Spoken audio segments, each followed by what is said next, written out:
right, so it's Saturday. Painters are not here today, so I can get out here on the patio and get to work.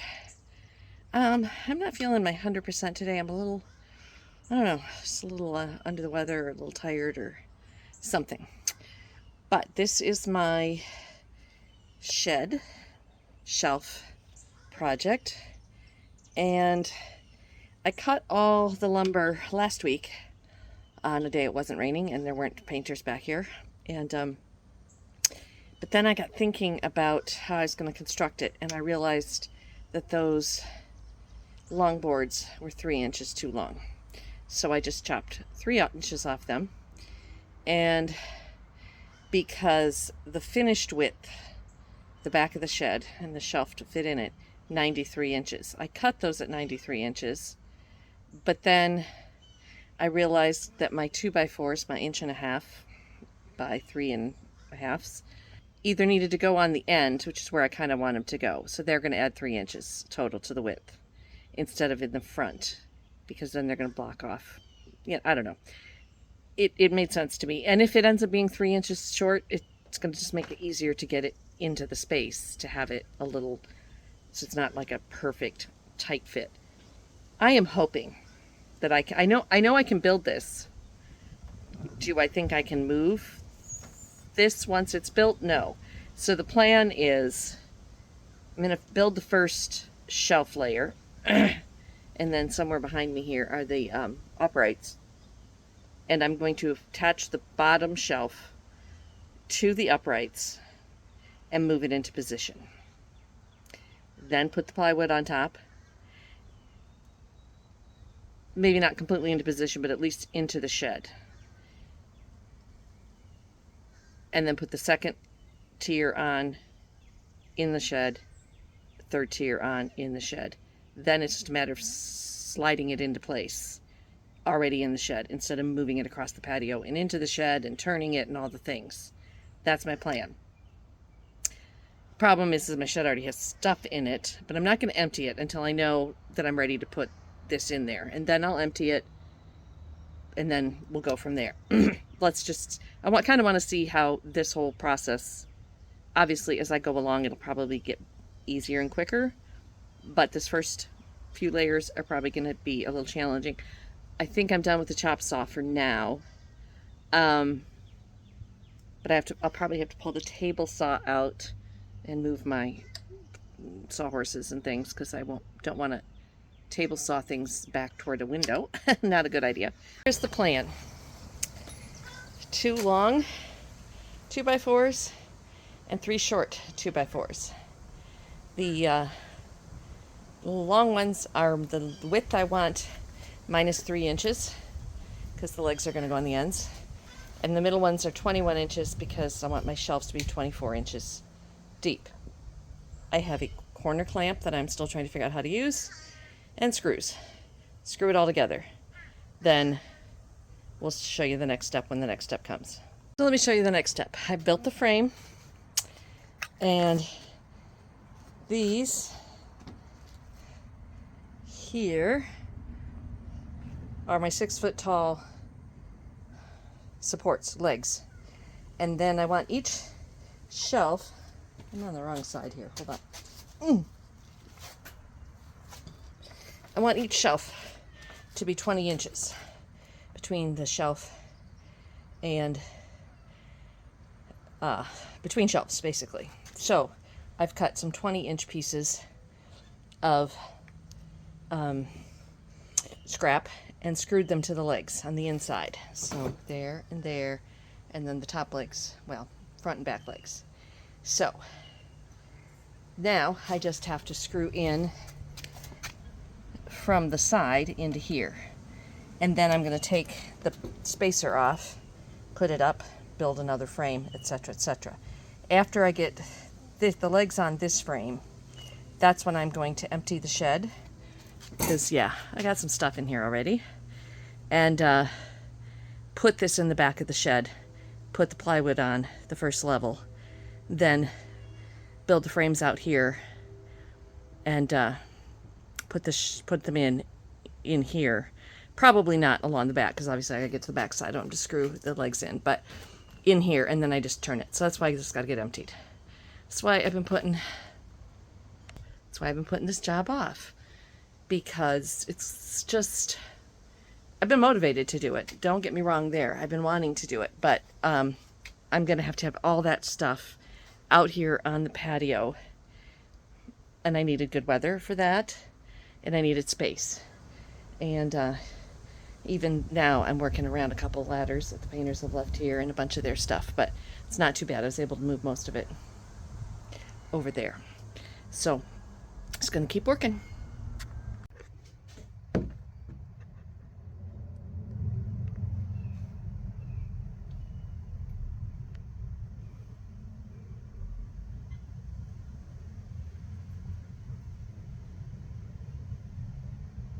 I need to screw that screw in, and you're right where I need to be.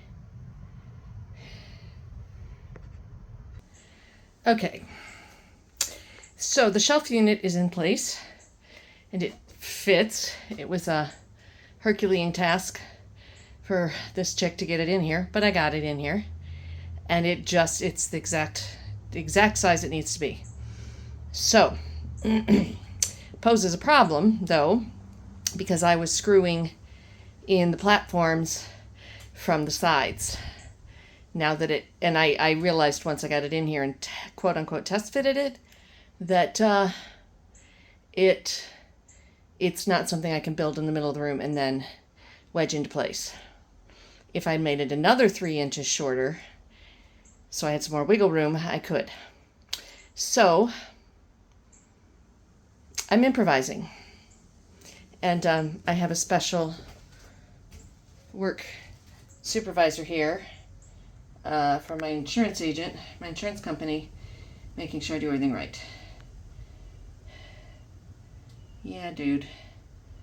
So, also, okay, we'll walk away from the gecko. He's not really a gecko, I don't think. I don't know what he is. Zoom back out here. I was planning on just using these 20-inch scrap pieces as spacers and then removing them as I did on the bottom. But I think I might go cut some more. Might even cut 8 more. And leave these in place so that they add rigidity. And I mean, it's wedged in here. If this ain't coming down unless the whole shed comes down. And the shed ain't coming down because this is in here. Now I just have to fudge around and figure it out a little bit to figure out how I'm going to connect the other ones. I have some ideas, but I think I'm going to go take a little break and come back at it with hydrated and fresh eyes. All right. So for all intents and purposes, this is finished. I just have one piece of plywood I need to rip to fit up on the very top left, and my batteries died. So let that be a lesson in that maybe battery power tools are not always the way to go, because if they were plug-in, I have a plug 3 feet from my saw right now and I could be done. But it's also maybe I'm getting really short-winded and tired, and when you get like that, it's when you start making mistakes. And when you're working with power saws, mistakes can be big mistakes. So I'm taking that as a sign. Oh, excuse me, now I have the hiccups because I just chugged a bunch of water. Taking that as a sign that I need to take a little break, hydrate, get my blood sugar back up or whatever, recharge all my batteries and my saw batteries. But yeah, I'm pretty happy that I got this done in a day, because I got to get all this crap, there's a lot of it, back in there. Now I could just chuck it all back in there, lock the door, and call it good for the day, come back tomorrow and reorganize. And that might just be kind of what happens. I don't know. We'll see. I also have a bunch of stuff in the house. My Christmas decorations, for instance. Main thing. Got about 5 bins, 6 bins of that. And I definitely want those on those shelves in the back because you got to get them out once a year. So get them out of the way and then put everything else up near the front. So, yeah. And then there's just a lot of stuff that's just chucked in boxes and bins right now because I had to get it somewhere and that's where I put it. So I don't know that I have the bandwidth today to do a full reorg in there, but I can get a lot of it in there. And since we're on kind of the subject of woodworking, sort of, I'll show you something I found in the old shed when I moved in and kind of happy about, depending on what I end up doing. But here, let me turn the camera around.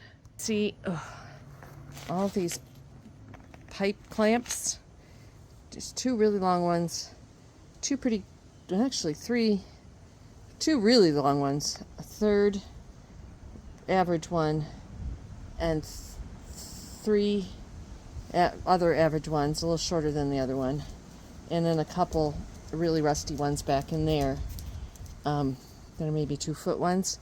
So if I ever get a wild hair that I want to make bookshelves or cabinets, I have them. But I think they're also going to come in handy when I make my storm windows. I'm still not sure that these long ones are long enough. Well, let me think. I don't know. I have to go back and look at my plans for storm windows. If the rails, I think the rails are the full length and then you clamp side to side, so they would definitely be wide enough for side to side because those are the windows that need storms. So that's a project for, I don't know, next November or December, I don't know.